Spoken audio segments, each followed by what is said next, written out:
much. Okay, so if you want to follow along on the slides down there is the URL where you can find these slides, so they will always vanish quickly, so you can see the previous slides if you download them onto your home device. Or just Google my homepage and you go to talks.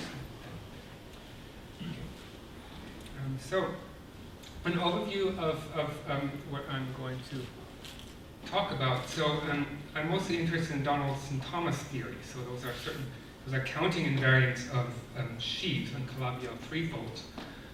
And I will explain what symmetric obstruction theories are and what the virtual fundamental class is. I will then talk about the additivity property that Donaldson-Thomas invariants satisfy, and that will lead us to motivic Donaldson-Thomas invariants and categorification of Donaldson-Thomas invariants. But I want to begin by explaining, to review the local case, and that's all about critical loci of holomorphic functions. And so I will talk about that, and all these properties that I mentioned above will come up there. Okay, so this theorem I want to discuss is what I call the singular Gauss-Bonnet theorem. So let me start setting it up. So M is a smooth complex manifold or algebraic variety over C. I don't need to assume that it's compact or anything like that. F is a holomorphic function or algebraic function. The difference is not that important to me. And X, I'm interested in the critical locus of F, so I call that X. That's a subscheme of M, and so it's a subscheme locally defined by the partial derivatives of F in coordinates. And I assume that, as I said, that the critical locus is compact. So I can also think of this critical locus as the intersection of two Lagrangian submanifolds inside the cotangent bundle of M. So the cotangent bundle of M, that is a complex symplectic manifold in a natural way. And so I have the zero section embeds the manifold into its cotangent bundle.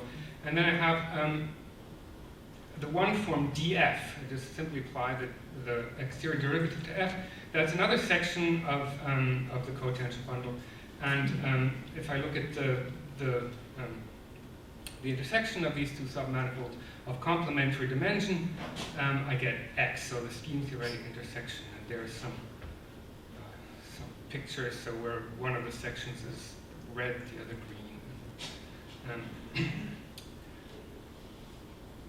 Okay, and because X is compact, the intersection is compact, there exists a well-defined intersection number. So I call that the virtual number of points of the intersection. It is equal to this intersection number inside omega m of these two Lagrangians, and it's a well-defined number. In topology, you would get this number by deforming df a little bit. Doesn't have to stay holomorphic just until X decomposes into a finite set of points. This is you just count those finite many points. In algebraic geometry, actually, we can construct what I call a virtual fundamental class. It's an element in the zeroth Chow homology, so the group of cycles modular rational equivalence. So that is an intersection class, and so it's the virtual fundamental class of the intersection. And this intersection number I can also think of as the degree of this class, or the integral of the cohomology class 1 over this. And so the theorem that I want to discuss is singular Gauss-Bonnet theorem, that this intersection number is equal to the Euler characteristic of the intersection. So the topological Euler characteristic with respect to a certain weight function. So mu is a constructible function on X. That means it is a function that is constant when I restrict it to kind of some stratification of X.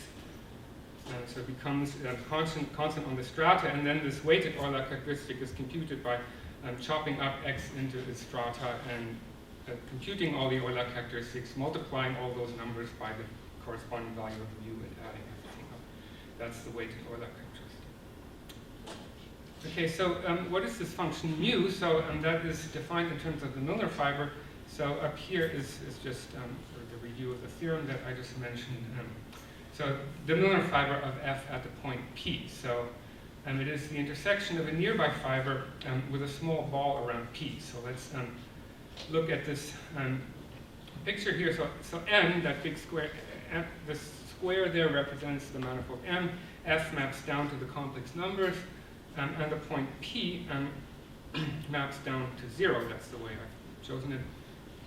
So the fiber through the point P is the fiber over 0, F inverse of 0, and I take a small ball. P is a point in the critical locus, so it's a singular point in the fiber. That's why I've drawn it as this cusp here. And I take a small ball of radius epsilon around P, and then I take a small complex number and look at the fiber over that small complex number delta and intersect this fiber with that ball. That's the Milnor fiber. So if epsilon is small enough and then delta much smaller than epsilon in comparison to epsilon, then this is a well-defined manifold with boundary. And so I look at the Euler characteristic of this. Changes by 1 and changes sign, and that's the Milnor number of f at this critical point. And I want to consider two cases of this theorem, in particular the case of where the dimension of x is 0 and the case where x is smooth. So let's start looking at the case that dimension is 0. So here's an example of what the Milnor fiber looks like. So I've chosen a very simple example, the simplest example actually. F is a function of two variables, x squared plus y squared. And so the critical locus of f is given by the vanishing locus of x equals 0 and y equals 0. So it's just one isolated singularity. And so the intersection number of m and the graph of df, that these two manifolds just intersect transversely in one point, the intersection number is 1. So at this point P, the surface, f inverse of 0, so x squared plus y squared is 0, this is a cone over what's called the link of the singularity. So here is the central fiber, and the link of the singularity is in blue because that's the intersection with the ball of radius epsilon. And this cone is, of course, contractible. So as I said, the Milnor fiber is a manifold with boundary, and the boundary is the link. So that, So in red is the Milnor fiber. So here's the Milnor fiber. It's a nearby fiber. Okay. The Milnor fiber supports the vanishing cycle. So here I've drawn a vanishing cycle. That means it's a cycle that as the nearby fiber shrinks to the central fiber, this cycle vanishes. And so the Milnor number is actually the number of these vanishing cycles. So in this case, the Euler characteristic is 0, and this number turns out to be 1, and there's exactly one vanishing cycle. And so both sides of this formula are equal to 1. So, and then I have another example of the Milnor fiber. So the next easiest example is x squared plus y cubed. The critical locus is given by these two equations, x equals 0 and y squared equals 0. So it's just a double point, an isolated singularity of multiplicity 2. So in this case, my two Lagrangians, they're sort of tangents. Tangent, again, is the intersection number is 2. The link in this case turns out to be a 2-3 torus knot, which is a trefoil knot. And so the singularity is a cone over that trefoil. And as this is, the Milnor fiber has this trefoil knot as boundary, so I'm trying to draw this surface here with the trefoil knot as boundary. The homotopy type of this Milnor fiber is a bouquet of two circles, as you can convince yourselves, and the Euler characteristic is -1, and so the Milnor number is 2. Again, it's the number of vanishing cycles, and so in this example, both sides of the equation are 2. And so, in fact, this is the dimension 0 case of this theorem. Is that for the case that the dimension is 0. So if there's isolated singularities, then the number of them is equal to the Milnor number. Okay, and then so the other case I wanted to consider is the case where the critical locus is smooth. So again, to review, this is what I'm talking about. X is the critical locus of a holomorphic function on M, and the theorem, this singular Gauss-Bonnet theorem I'm talking about, says that the intersection number of M, so the virtual number of critical points, is equal to this weighted Euler characteristic weights with respect to the Miller number. So I prepared this slide, but I probably should skip it. It's rather technical. I mean, if the intersection is smooth, then this intersection class, the virtual fundamental class, is just the top Chern class of the excess bundle. And so this computes, explains why the obstruction bundle is always just the cotangent bundle of X. It turns out that that in this case of a critical locus, this excess bundle is actually intrinsic to the intersection. It does not depend on how X comes about as an intersection, and that is in the end due to the case that we're talking about Lagrangian intersections here. So I'll just take that for granted now, and so as I said, so the virtual fundamental class is always the top Chern class of the cotangent bundle, and so then if I compute the intersection class, so that's the integral of the top Chern class, up to sign the top Chern class of the tangent bundle, and that is then by Gauss-Bonnet the Euler characteristic. And so with the weight function just -1 to the dimension x, this singular Gauss-Bonnet theorem holds. And it's true that for smooth x, the smoother number always is just ±1. And so for in the smooth case, this theorem is just the Gauss-Bonnet theorem. So again, that is this theorem I just mentioned. So that's the general case of this theorem. The virtual number of critical points is this weighted Euler characteristic. And really, this is a result of microlocal geometry, so it's sometimes from the 70s. The main ingredient in the proof is the so-called microlocal index theorem, which is due to Kashiwara and independently McPherson. You also need some more ingredients about, I'll get into details. So what is the major significance of this theorem? So for me, that is that this intersection number, the virtual number of critical points, is motivic. And by that I mean two things. First of all, the intersection number makes sense also for non-compact schemas, because I can simply define the virtual number of points to be the weighted Euler characteristic. And for this Euler characteristic to exist, I don't need X to be compact. And then the intersection number is an additive over stratifications, because that's a property of Euler characteristics. So if I have a closed subscheme in X, Z in X, then this intersection number of X is a sum of the intersection number in Z and the one for the complement. And so that's a very unusual property for intersection numbers. In general, this kind of thing is impossible. But it is true in the end, because we're talking about Lagrangian intersections in this case. Okay. Because of this additive nature of these of the virtual count of critical points, it's natural to try to elevate them to motivic counts. So let me talk about that. So the group I need to introduce the group of motivic weights. So that's also known as the Grothendieck group of varieties modulo the scissor relation. So for every variety, I take a class, X in brackets, and then impose these relations. So again, whenever Z is closed in X, I have X is equal to the sum of Z and its complement in X. So there is the Euler characteristic induces a map from this K group of varieties to the integers. Here I have for every critical locus this virtual number of points. That's this map down here, and I want to lift this map. So I want to construct this map phi, such that the virtual number of points is the Euler characteristic of this motivic weight given by phi.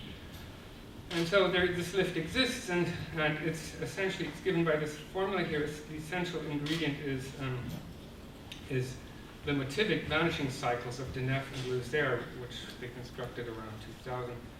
So that's a motivic version of Milnor fibers. And Milnor fibers are not algebraic varieties, but you know, these guys make sense of the motivic version of Milnor fibers. It comes out of their work on motivic integration. So, and then you have to put this fudge factor in front, which is essentially given by just the motivic weight of the affine line. Okay. I want to give an example. So an example of a motivic account of critical points.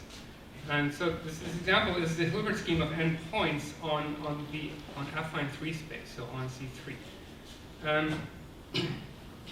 So if you don't know what that is, you can also view this thing here as its definition. It's essentially the scheme of three commuting matrices of equal size, square matrices. So, and that scheme turns out to be a critical locus. And so I take three matrices and a vector for technical reasons, and I divide by simultaneous conjugation. And then I look at this map that sends the three matrices A, B, and C to the trace of the commutator of A and B multiplied by C. And the critical locus of this function is exactly where these three matrices commute.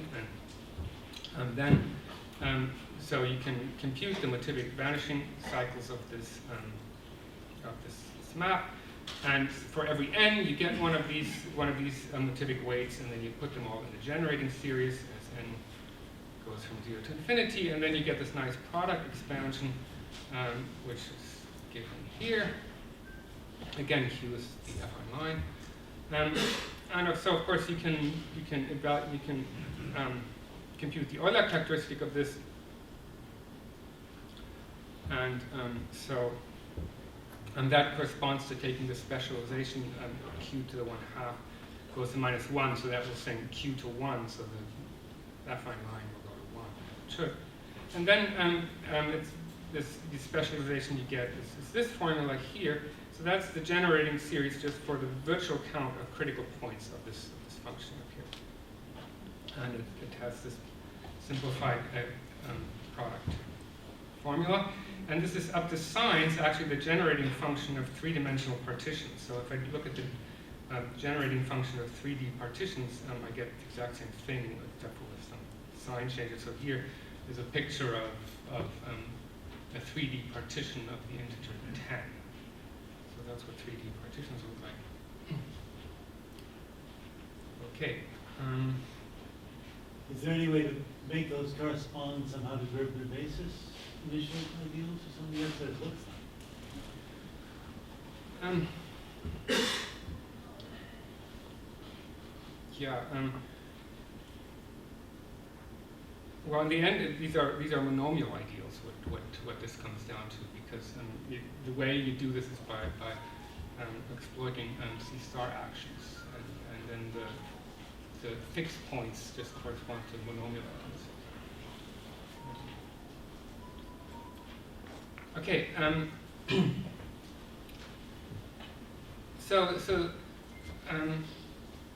The other thing that's natural now, if your intersection number is an Euler characteristic, I mean, an Euler characteristic is not just something combinatorial, it's also the alternating sum of dimensions of vector spaces. So one wonders whether that could also be possible to have that in this context. So, and that is of course true. So we'll consider the perverse sheaf of vanishing cycles. So that's a perverse sheaf. I have to shift it to make it actually perverse.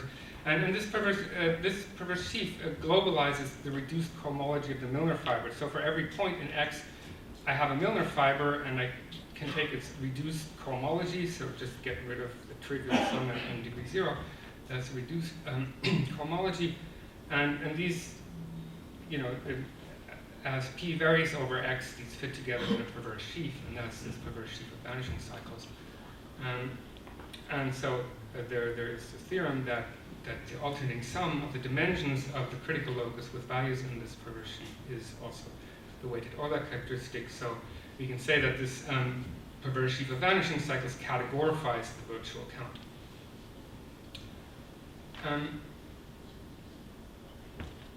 Okay, yes, I want to point out that there's also a de Rham model for this categorified critical locus. And that's given by the twisted de Rham complex. And for this, you have to actually pass to a larger ground field. So you adjoin a formal variable and look at this field of Laurent series in a formal variable. And then what you do is you take the de Rham complex of M, and you have two differentials on the de Rham complex. On the one hand, you have multiplication by df, by this one form df. That's a differential on this de Rham complex. And of course, you have the de Rham differential. And these two differentials commute. So you have two commuting differentials, but you want to turn that into a double complex. So that's what this formal variable does. So if you have the de Rham complex like vertically, and then you write it over and over and over again, corresponding to each of the different powers of h, and then df is the vertical differential and d is the horizontal one, and you get this double complex. And that's actually, if you think of that as a complex with coefficients in this field, this is a perverse sheaf, and the alternating sum of the dimensions of these homology groups of this twisted de Rham complex also gives back the same number, this weighted Euler characteristic that was recently proved by Savard.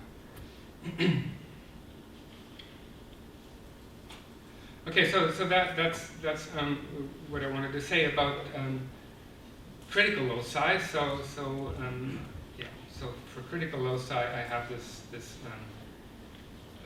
this singular Gauss-Bonnet theorem, and it leads both to motivic critical loci and categorified critical loci. And so now I would like to come then to Donaldson-Thomas invariants. So Donaldson-Thomas invariants, so first I have to talk about, what are they? So they're about Calabi-Yau threefold, so let me just review the definition of that. So a Calabi-Yau threefold is a complex projective manifold of dimension 3, endowed with a nowhere vanishing holomorphic volume form, so a section of the canonical bundle of Y. And so the most, just to give you a very concrete example, so if I look at the Fermat quintic inside P4, that's a three-dimensional hypersurface, and that then has such a canonical volume form, or more generally, a generic polynomial of degree 5, and that's the quintic threefold that is an important example. Another example is an algebraic torus, of course, has a flat structure, and so therefore also a holomorphic volume form. But some people, for some things, you have to exclude these kinds of examples because they're not simply connected. And of course, physicists are very interested in Calabi-Yau threefolds. And then, so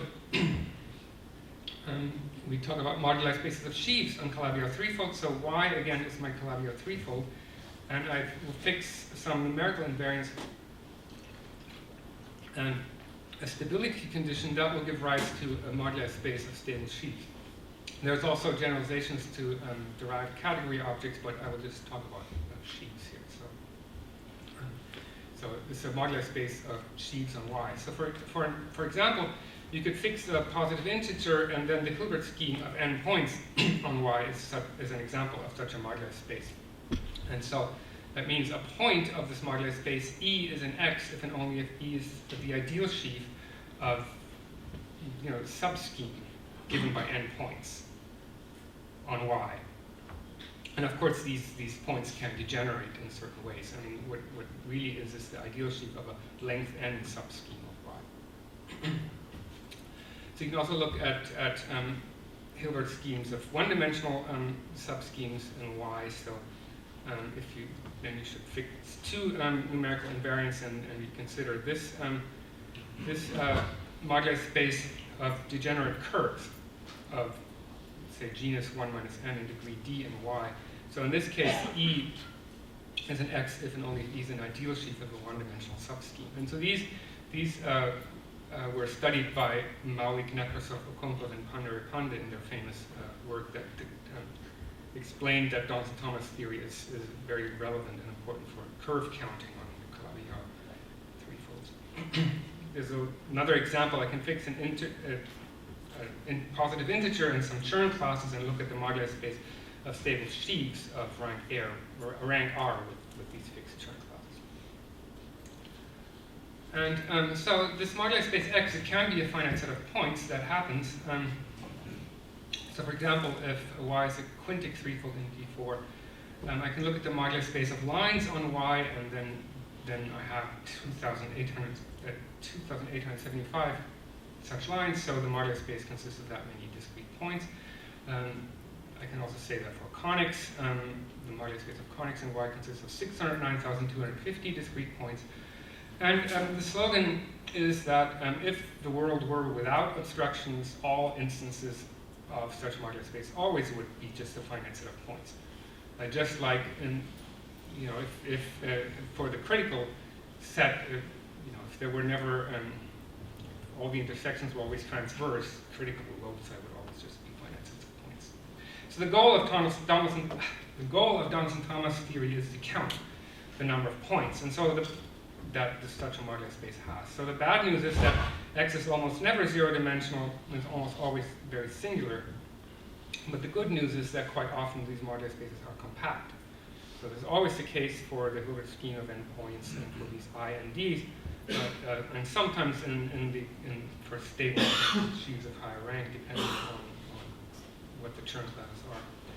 And so Richard Thomas constructed a virtual fundamental class in the zeroth child group of X, and then defined the virtual count of the modular space to be the degree of this virtual fundamental class, which makes sense if X is compact.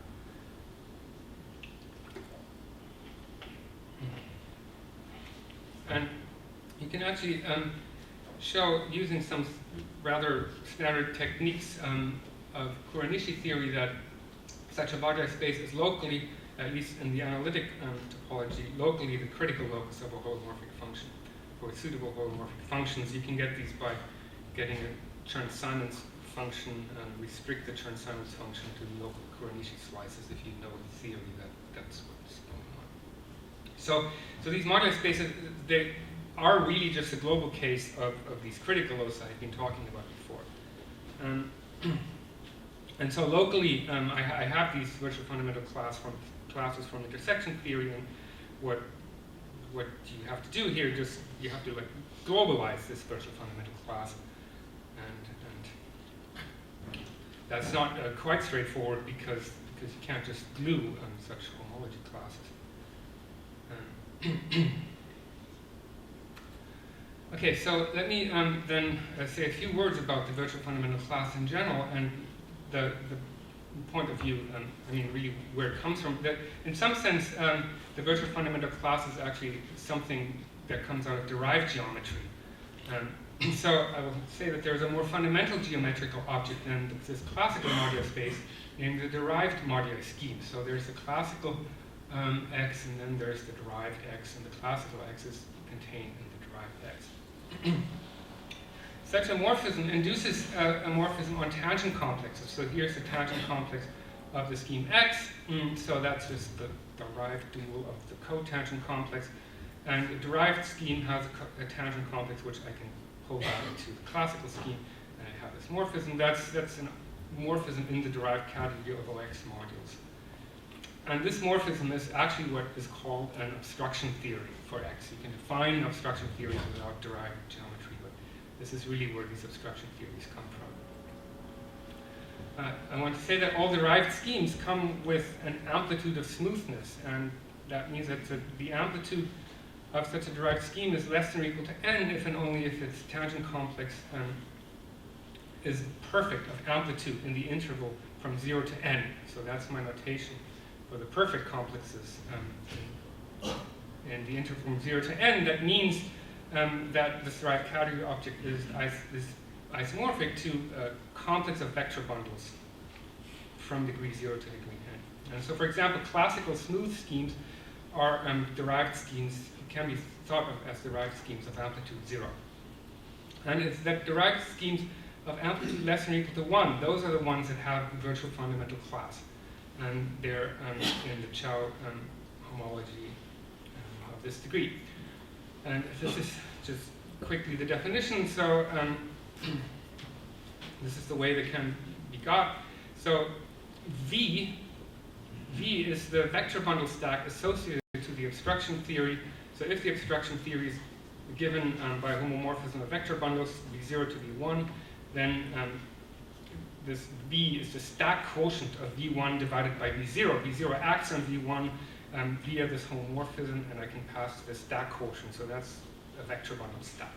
The C is the intrinsic normal cone of X, that's, and C in brackets is its fundamental cycle.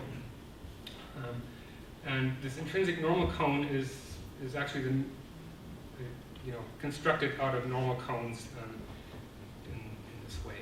I can bed X any way I want into something smooth, and then this is the definition. And the intrinsic normal cone is a cone stack, because it's locally given by cone divided by vector bundle. It's a cone stack inside this vector bundle stack. And this embedding here comes directly from that map. And then the virtual fundamental class is the Gaussian pullback of the fundamental class of the intrinsic normal cone via the zero section of the vector bundle stack. So that is one way to get the virtual fundamental class. Okay. For this slide, I need to talk about the universal sheaf on the product of the moduli space with the Clavier. So E is the universal sheaf, and pi is the projection to the moduli space. And in this case, for the moduli space, the obstruction theory is actually given by the following. I take the derived endomorphisms of the universal sheaf, I push that forward to the moduli space. I truncate that into the interval from 1 to 2, because in degrees 0 and 3, not much is going on. And then I shift the whole thing into degree 0 and 1. So that is in there. So if I look at a point in the moduli space given by a sheaf E, then the zeroth cohomology of this obstruction theory at the point P is the extension group of E with itself over on Y. That is the deformation space, and H1 is the obstruction space. And so in this case, Serre duality actually sets up a bijection, tells us that these two spaces are dual to each other. The deformation space is dual to the obstruction space. And usually, Serre duality would set up a duality involving the canonical bundle of Y, but as it's trivial, it doesn't get involved. These are directly dual to each other, so I can write that like this. If X is, so that was for X the moduli space. Now if X is the critical locus, then it turns out that this obstruction theory is given by the Hessian of F, which is a linear map from the tangent bundle of M to the cotangent bundle of M restricted to X. And this Hessian is symmetric.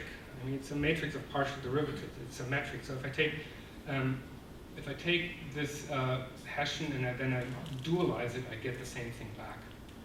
So in both of these cases, this obstruction theory is symmetric. So that means I have an isomorphism of T with its shifted dual. So for the critical locus, I have this I take its dual and then shift it, I get the same thing back. And Serre duality here, this equality also, you can elevate that to this equality here. And this isomorphism has this certain property, which says that as a pairing, this map from T to its dual is a pairing, and it's an alternating pairing of degree -1. And so this is what I would call a classical shadow on the classical modular scheme of a shifted symplectic structure on the derived scheme. So that is what it is. So there's really this shifted symplectic structure underlying the symmetry of the obstruction theory.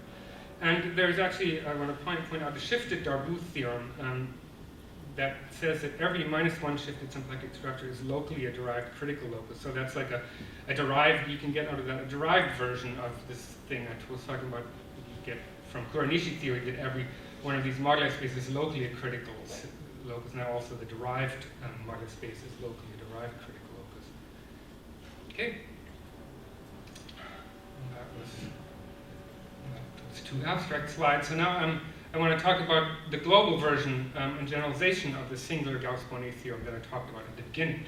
So Y is always a complex projective Calabi-Yau threefold, and X is a modular space of sheaves on Y, or any scheme endowed with a symmetric obstruction theory.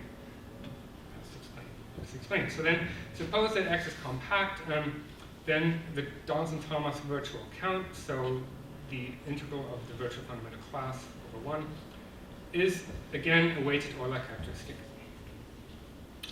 So the weight is again a constructible function. At every point of the modular space, I get an integer that is an invariant that depends only on the singularity of the modular space at the point P. And you should think of it as the contribution of that single point in the modular space to the virtual count.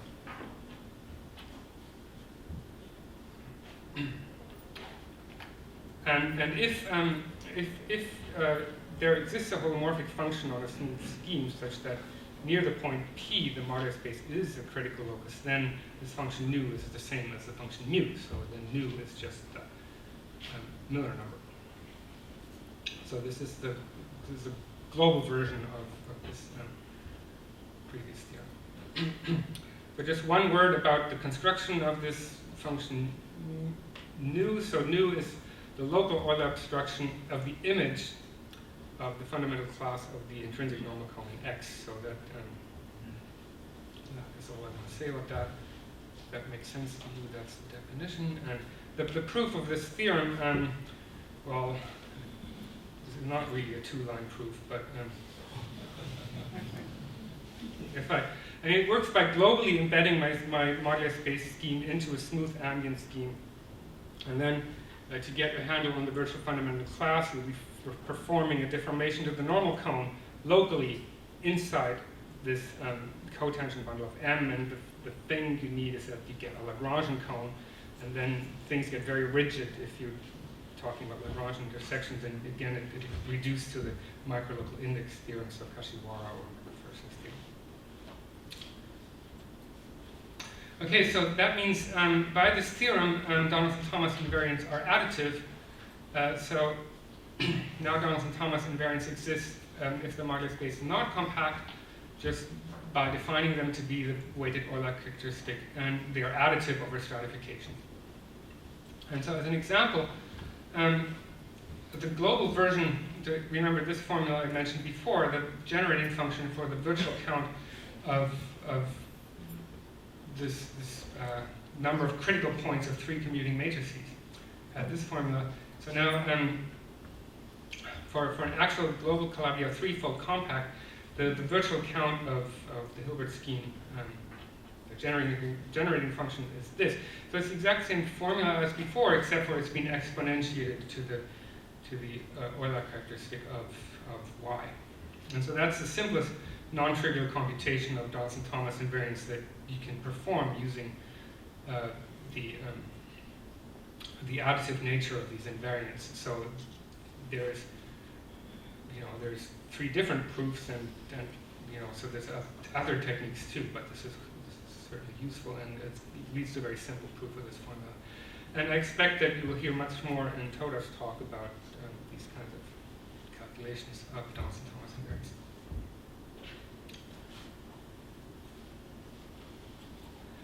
Okay, what about motivic Donaldson-Thomas invariants? As before, here we have these modular spaces we're talking about, and we have their virtual count, and I have the Euler characteristic from the K group of varieties, and I want to construct a lift.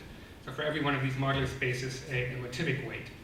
And so since the modular space is locally crit F, you can use for these locally defined Fs their motivic vanishing cycles, and we don't really need to glue them, but you do need orientation data. There's some subtle issues of orientation to define this motivic Dawson-Thomas invariant, but it can be done. And just as again, it's the most simple example of a motivic Dawson-Thomas invariant. Again, just the motivic Dawson-Thomas invariant of the Hilbert scheme of endpoints. The generating function is this. Again, it's the exact same formula as the one for affine 3 space, except for it's been exponentiated by the motivic weight of y itself. So you need the power structure.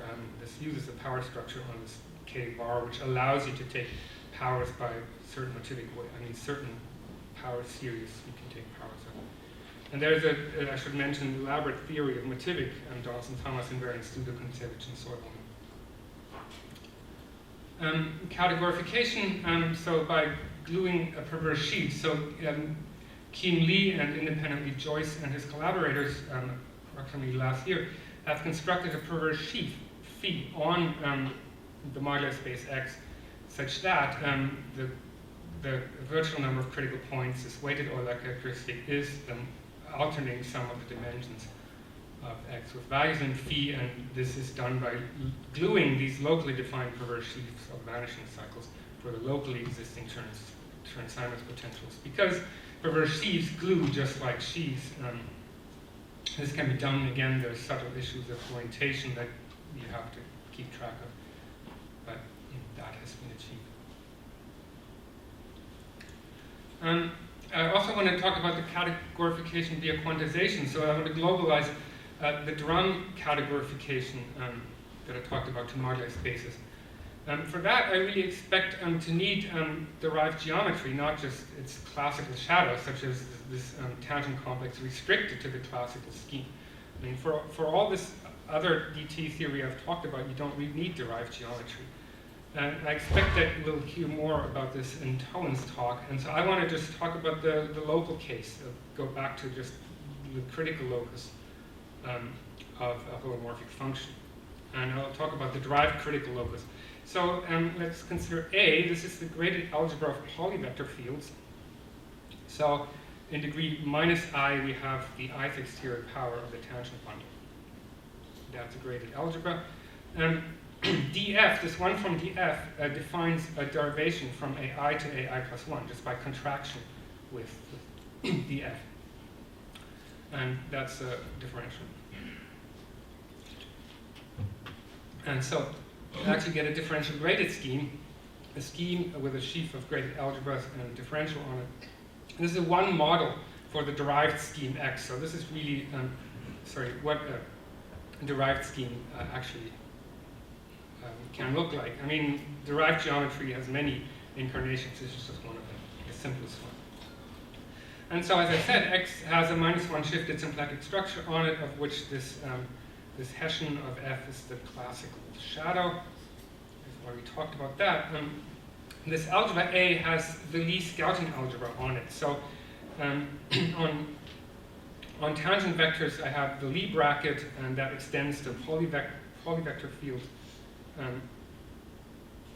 And it has degree 1. And this is actually the Poisson bracket of the algebra of functions on the shifted symplectic scheme. So whenever you have a symplectic manifold, the functions on it should have a Poisson bracket, and that's what this Lie-Scouting bracket is in this case. So there's our DG scheme with its algebra of functions and its differential and its Poisson bracket. I suppose given a volume form on M, or just a flat connection on the canonical line bundle, then this defines a divergence operator from tangent vectors to functions, and that extends to the whole polyvector field algebra, such that square is 0. And this delta has a certain property with respect to the multiplication and the bracket. It generates the bracket, so that's this formula. So it's actually what's called the Battalion-Minkowski operator.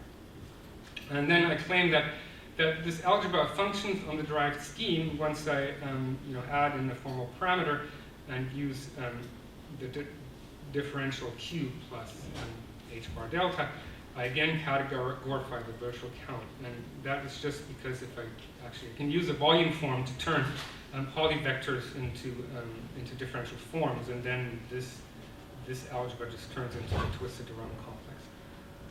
So I want to mention that for Lagrangian intersections in complex symplectic manifolds, Kashiwara and Shapira in 2007 globalized this construction.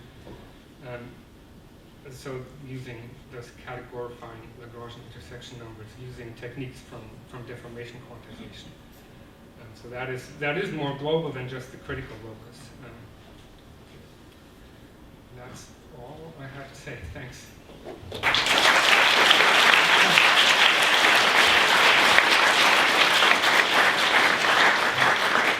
Thank you. Are there questions or comments? We have a little bit of time. I wonder if the last slide relativizes. If I move F, do I get a nice picture of how the thing moves?